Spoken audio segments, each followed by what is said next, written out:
Royal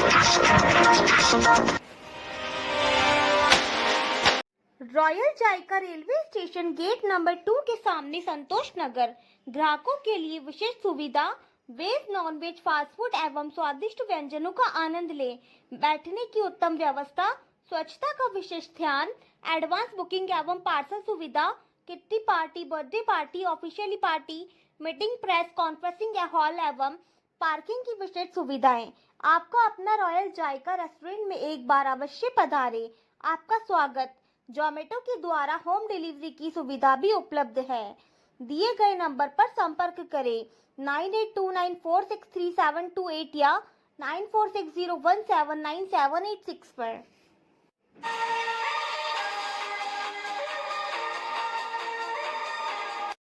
जल संसाधन मंत्रालय द्वारा आज प्रदेश भर में जल महोत्सव मनाया गया। इस दौरान आज फायसागर झील के किनारे विधानसभा अध्यक्ष वासुदेव देवनानी व कृषि मंत्री भागीरथ चौधरी द्वारा जल का पूजन किया गया। इस दौरान विधानसभा अध्यक्ष वासुदेव देवनानी ने जल संरक्षण के आमजन से अपील की।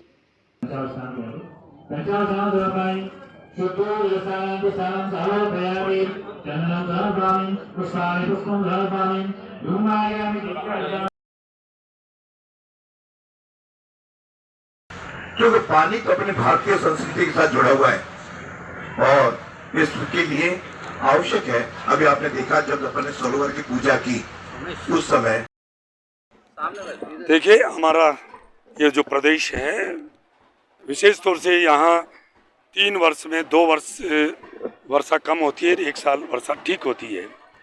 जल का संचय किया जाए, जल का संवर्धन किया जाए और जल को बचाया जाए। जल है तो कल है, जल है तो जीवन है। और आज जल महोत्सव है, जल संसाधन मंत्रालय द्वारा आज यहाँ मनाया गया है। ये इस बात का द्योतक है, हमें जल को भी बचाना है, प्रकृति को भी बचाना है और हमें इस वृक्ष भी ज़्यादा से ज़्यादा हमें, जैसे प्रधानमंत्री जी कहा, एक वृक्ष अपने माँ के नाम, और उसी का परिणाम है कि राजस्थान में हमारी मुख्यमंत्री जी के नेतृत्व में, भजन लाल जी के नेतृत्व में 7 करोड़ वृक्ष राजस्थान में लगे हैं।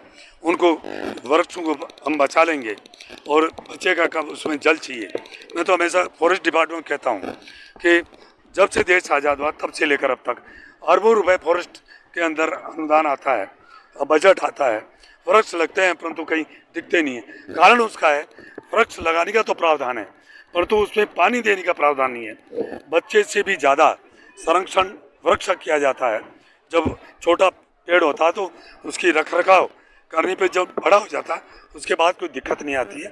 तो मैं तो कहता हूँ कि वृक्ष लगाने के साथ साथ उसमें पानी भी दे 2 साल तक, ऐसा प्रावधान अब करना है। और हमारी राजस्थान सरकार और हमारी देश के प्रधानमंत्री मोदी जी के नेतृत्व में जो काम हो रहा है, और मैं तो कहना चाहूँगा कि हमारा कृषि प्रधान देश है। कृषि इस देश की रीढ़ की हड्डी है और किसान आत्मा है। जब तक किसान के घर में समृद्धि नहीं आएगी, खुशहाली नहीं आएगी, ये देश विकसित राष्ट्र नहीं बन सकता है।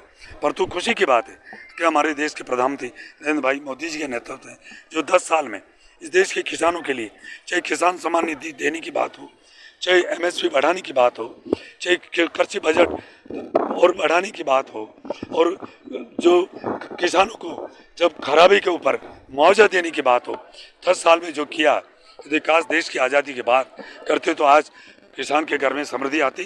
क्यों किसान समृद्ध होगा तो प्रकृति भी बचेगी और सभी जल भी बचेगा, सब कुछ होगा। इसलिए प्रधानमंत्री जी ने अब कहा है कि प्राकृतिक खेती करिए। प्राकृतिक खेती में अनावश्यक जल का अपयोग नहीं होता है, जल का संरक्षण भी होता है और धरती भी बचती है।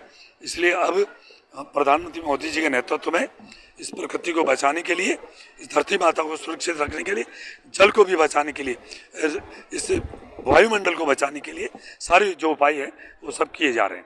और मैं प्रदेश के मुख्यमंत्री जी को और यहाँ प्रशासन को बहुत बहुत धन्यवाद देना चाहूँगा जो आज जल महोत्सव का यह कार्यक्रम रखा गया है। आज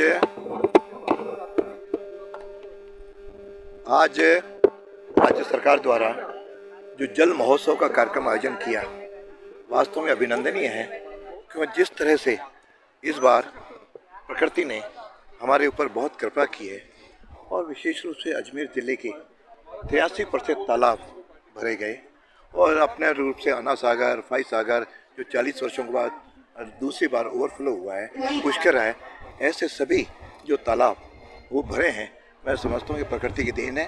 और जल का तो सनातन संस्कृति के साथ बहुत पुराना संबंध है। हम हमेशा जल का पूजन करते आए हैं और नदियों की पूजा, गंगा, यमुना, सरस्वती, हम हमेशा हमारे सुबह भी पूजन में आता है और हमेशा जल कलश भी रखते हैं।